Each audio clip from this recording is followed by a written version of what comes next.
This is the In Focus podcast from The Hindu.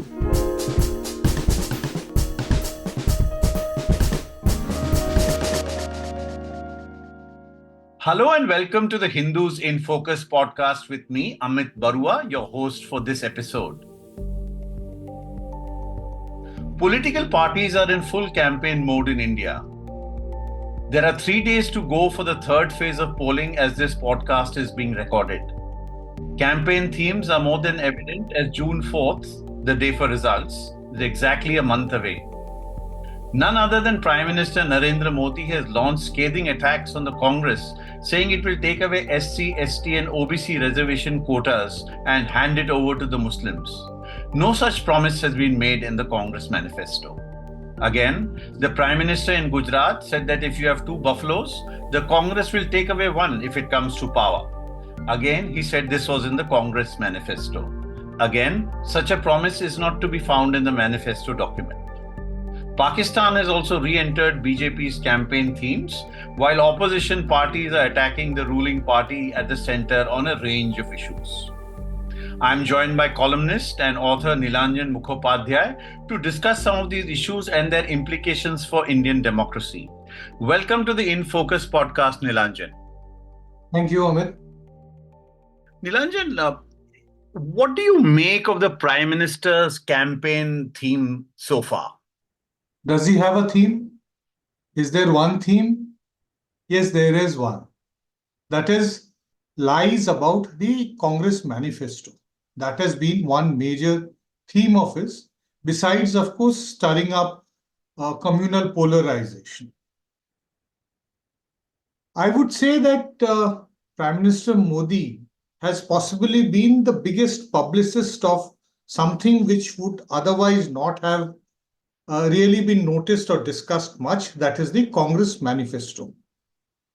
I don't remember any recent election, especially after the 2014 election, which the Congress lost very badly. Either the 2019 election or the various strings of series of assembly elections which have happened between 2014 and now, when the Congress manifesto has been talked about so much as it is being done now.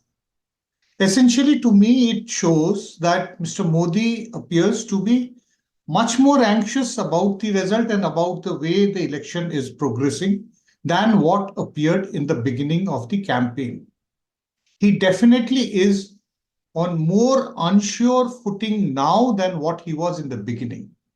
At the moment, a large number of people, including I, have stuck our neck out to say that the narrative is not exactly going the way it was planned, that it is going awry, that there is some problem. You can see from the expression of Mr. Modi's face, from the way in which he's going about delivering his speeches, that this is not the Modi, the confident Modi of winning elections that we have got so used to from the Gujarat days and then from 2014 onward at the national level. In many ways, it reminds me of the exasperation that was there in the voice and the face and the content of the speeches which Modi delivered in 2015, which was the first electoral humiliation after he became the Prime Minister in 2014. That's what I think to begin off this conversation, Amit. Nilanjan, you've been following elections in India. You've authored a biography of Narendra Modi. You follow the BJP and RSS carefully. I want to ask you that one of the things in his speeches which we've noticed is a very direct reference to Muslims, Is this something new for Indian politics, or do you think the direct naming that, X will be taken away from Y and will be given to Muslims? Is this a kind of a first? No, of course it is not a first. It is not a first for Mr. Modi. Communal polarization. No, but has he directly named community? I will just come. I'll just come to it. Referring to Muslims in a derogatory manner is second nature to Mr. Modi. Let me remind you of a speech which he delivered in September 2002, the time when he actually set up the electoral machinery of the BJP, first in Gujarat and then at the national level. This was the election after the 2002 riots, which he wanted to advance, but he couldn't because of a fairly vigilant Election Commission of India and the Chief Election Commissioner, Mr. J.M. Lingdo. Anyway, the elections were held in November and December 2002, a few months earlier than what it was normally scheduled in early 2003. It would have been due in 2003. That's what I'm trying to say. Now, in September 2002, prior to the formal launch of the electoral campaign of the BJP, Mr. Modi, in one of his speeches, justified his government's decision to close down riot relief camps by saying that he did not want to run baby producing factories. Now, what does baby producing factories mean? It means that in this riot relief camp, obviously there were Muslims at that time because greater number of Muslims were affected in the riots of 2002 than the Hindus. There were more relief camps for the Muslims than for the Hindus. So in this relief camps, which had been shut down, the Muslims were there, and what were they doing? They were producing babies. Now it gets into this entire Sangh Parivar's narrative over the last several decades that Hindus are on way to becoming a minority in their own country. Now let me remind you this narrative that Hindus becoming a minority actually first originated from Assam, from that part of India where you possibly have roots. It started from there in the course of the Assam agitation in the late 1970s and early 80s. Bala Saheb Deoras was the first one who actually voiced this concern about the Hindus becoming a minority. So 22 years later, Mr. Modi, besides, of course, referring to issues like Kabristan and Shamshan Ghat in 2017 in the Uttar Pradesh election, or calling upon voters in Karnataka in June last year, he take the name of Bajrang Bali and press the button. 22 years later, what does Mr. Modi say? That the Congress will snatch away the wealth of you poor people and going to distribute it to those people who have more children, who produce more children, call back to baby producing factories, and that they are infiltrators, Ghuspaithi. That is what exactly says. Now, infiltration is something another part of the Sangh Parivar's political campaign. So naming Muslims is not anything new. It is Mr. Modi's second nature and also fits in perfectly with the Sangh Parivar's ideology and programs and the political vocabulary. Nilanjan, I want to ask you, I think it's evident and direct, the kind of language that we've been hearing these past couple of weeks. Complaints have been made to the Election Commission. How do you assess what the Election Commission has done or not done so far on this issue? I would say that I am very disappointed with the Election Commission. It is supposed to be an impartial and a fair institution. But what we have been seeing in the last few years, especially after 2014, a very gradual decline in the fairness and the impartiality of the Election Commission. I think that is continuing unabated.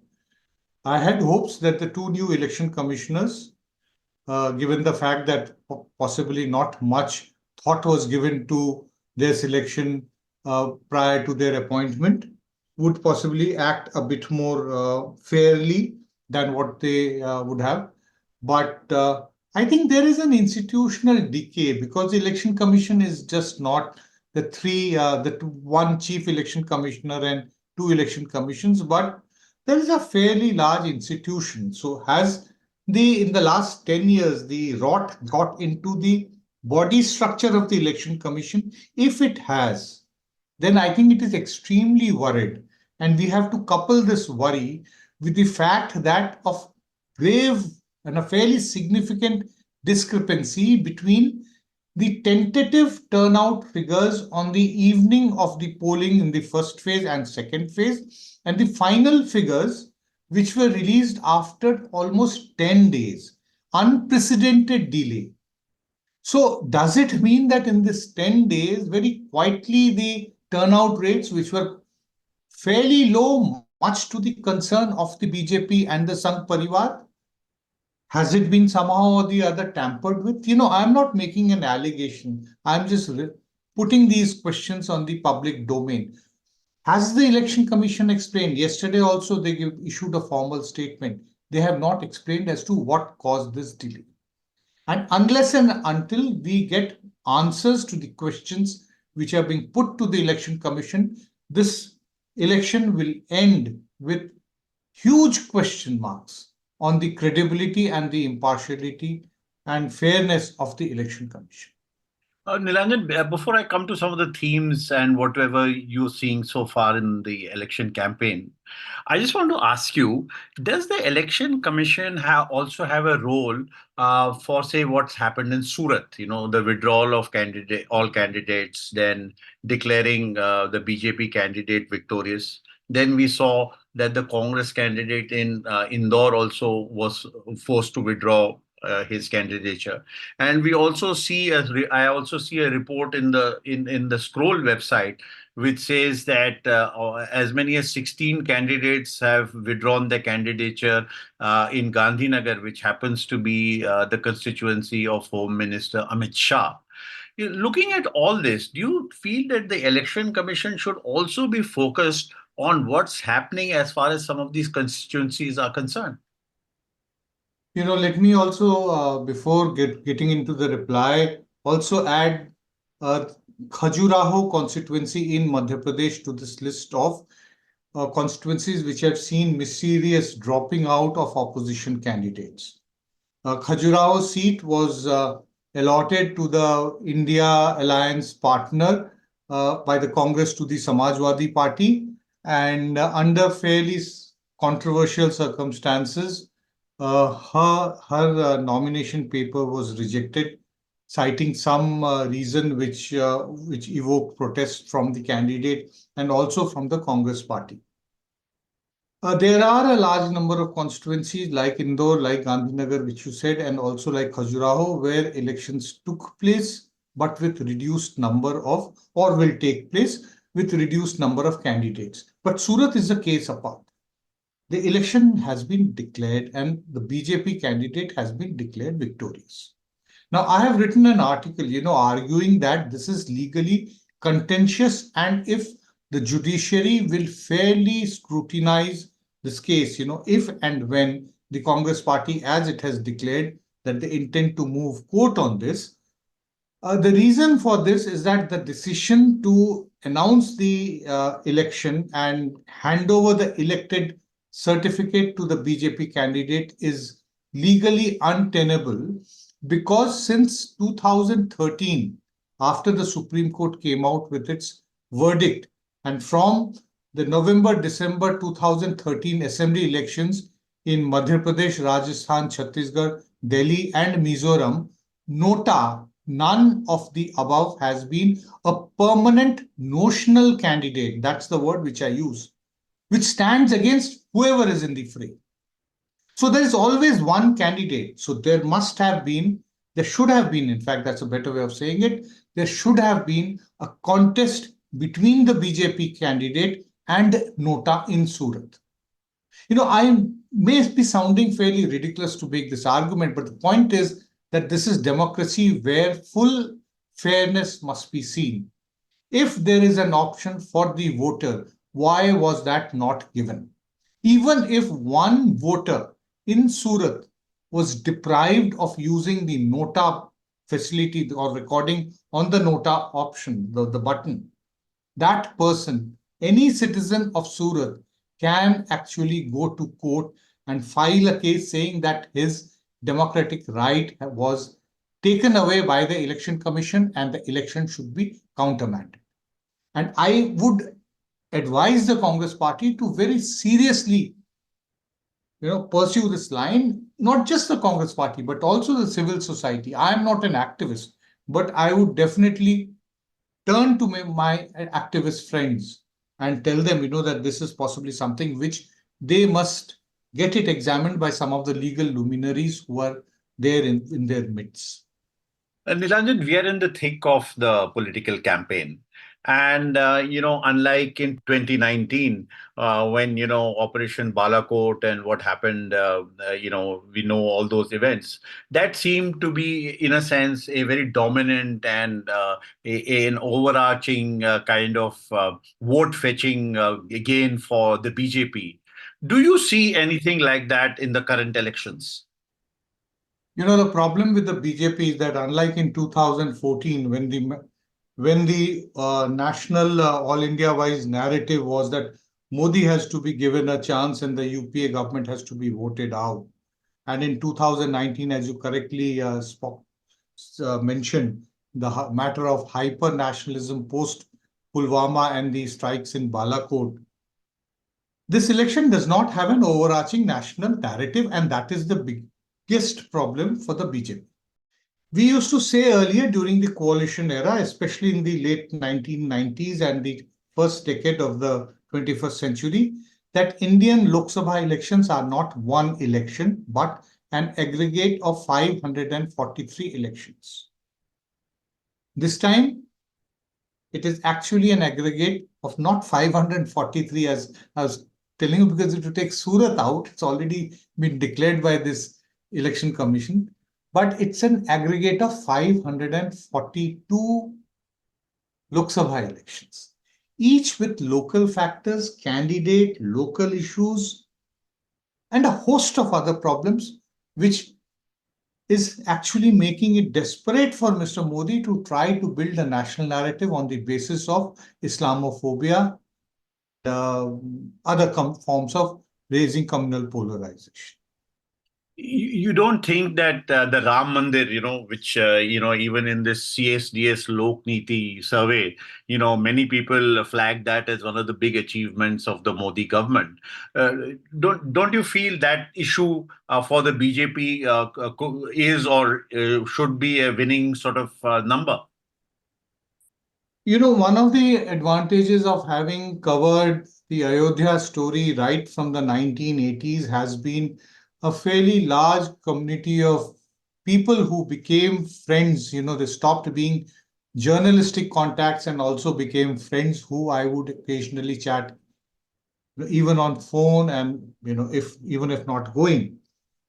What has happened in Ayodhya is that everybody thought that the crowd which has assembled in Ayodhya from the 20th of January or maybe a couple of days prior to that, after the 22nd Pran Pratishtha ceremony and the week or 10 days that happened afterwards, those crowds would remain. That kind of euphoria would continue to prevail right through the election campaign. That is why, that this entire election schedule was also drawn up in such a manner. The Pran Pratishtha was scheduled right in January. It could have been done anytime because in any case, it is a half complete structure. It could have been inaugurated in December. It could have been done in September last. It could have been done in November this year, much later. Still, the temple would not be complete.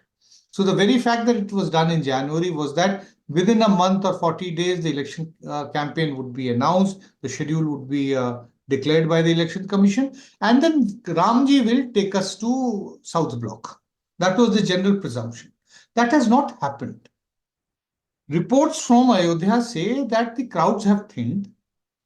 The town is not teeming with throngs of devotees. Yes, there is a fair crowd in front of the Ram temple, but it is not euphoric. People are going as a first-time thing to see. But is Ayodhya becoming, as many of us, including I, felt that Modi is trying to develop a Hindu Vatican. But is Ayodhya going to become a destination which is going to rival the three most important religious places in Uttar Pradesh or Uttarakhand, that is Hardwar, Varanasi, and Allahabad? I have my doubts. Because Ayodhya does not provide the extra which all these cities do. There is far greater amount of history and spiritual association associated with them than with Ayodhya.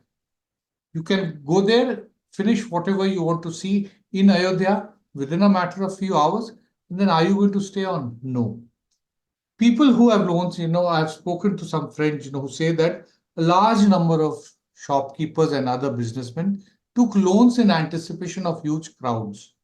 They are now seriously worried how they are going to repay those loans, because the turnover is not just as much as it was in January or maybe the first week of February.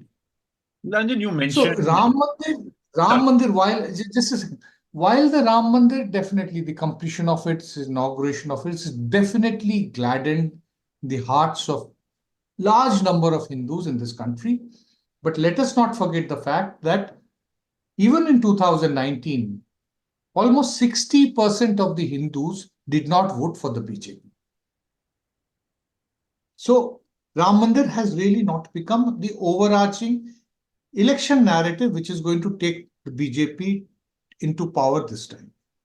So, Nilanjan, when you say, aggregate of 542 elections, as you mentioned a short while earlier, so are you trying to suggest that it will be local issues, it will be issues that concern people, possibly price rise, joblessness, environmental degradation, whatever it is? What do you think is going to be the basis on which people then vote? Very difficult to say that what will be the basis on which people will finally cast their vote. It may eventually turn out when the results are announced on June that the BJP actually romps home. But we have to base our understanding and whatever we're saying on the basis of what is appearing on the surface at the moment, and most importantly, from the body language of the BJP leaders. What we are seeing, an extremely irritated Mr. Modi. The irritation shows on his face. And I am saying this with a certain basis for having tracked him politically, his political rise, right from the early 90s onwards. One knows that how he behaves, what is studied the tonality of his voice very carefully, the choice of vocabulary, what themes he articulates. He's not talking about crossing 400 along with allies anymore. He's not talking about a large number of things. He's not talking about jobs. He's not he's not even talking much about Amrit Kal, which has been one of his fanciful, word creations, catchphrases which he used, which he introduced in the vocabulary about 2 years ago, when he was delivering the Independence Day speech in 2022 to mark 75 years of Indian independence. So a lot of things are missing and a lot of things are visible that things are not going exactly as the BJP had anticipated. People may finally be voting on the basis of being unemployed, of price rise, of welfare schemes more touted upon. Everybody might have been delivered one gas cylinder, but then has any survey been done that out of these, what percentage of the cylinders are lying empty at home because the family cannot simply afford a refill? I have been to villages where people have kept it aside, essentially to keep a lot of empty cylinders, to keep a lot of their kitchen stuff on. So, Nilanjan, we've talked about the BJP, and as you rightly point out, that despite everything, it's quite possible that the party may romp home, on the 4th of June. But what I want to ask you before, we wrap this up, how would you assess the state of the opposition? If it is a 542 elections, aggregate of 542 elections, you don't need a national opposition. But we do have a semblance of a national opposition or rather an alliance of opposition parties in large number of very significant states. I refer to the Khajuraho seat in Madhya Pradesh. It's an instance where in Madhya Pradesh, there was actually no need for the Congress to leave one seat for the Samajwadi Party, but they did in the interest of broader opposition alliance, having a together. So I would say that, yes, there are shortfalls. I would have liked it if there was a common minimum program. But then, would it have become a national narrative? I have my doubts because, simply speaking, the opposition parties do not have the kind of resources which the BJP has to be able to actually convert it into something which everybody gets talking about. Yes, there could have been better seat adjustments in states like West Bengal. That is what appears on surface. But is it a tactical move on part of Mamata Banerjee and also with the Congress in loop that let us not, or rather, let us divide the anti-Trinamool vote in Bengal between the Congress and the left on one hand and the BJP on the other hand, and let's not fight together so that all the anti-Trinamool Congress vote, because the Trinamool is the single largest poll in Bengal, so the strongest vote against it against any party would be against the Trinamool Congress. So that shouldn't go to the BJP, let it get divided. So I would say that it could have been better. There could have been better adjustment. There could have been, especially in the early part of the campaign. But as we are heading closer to the remaining about 300 odd constituencies, elections are still pending, I think the opposition has come together. Well, Nilanjan Mukhopadhyay, it's a quite hazardous and a difficult job, to even fathom what the Indian voter is thinking, how things are going to play out. And this 1 month is a long time in Indian politics or politics anywhere else. So thank you so much for all your insights into what's happening and what can be expected. And I do hope to talk to you again on the Hindus in Focus podcast. Thank you, Nilanjan Mukhopadhyay. Thank you, Amit, for getting me, and it was a pleasure speaking with you. Thank you once again. In Focus will be back soon with analysis of the biggest news issues. In the meantime, you can find our podcast on Spotify, Apple Podcasts, Stitcher, and other platforms. Just search for In Focus by The Hindu. We'll see you soon.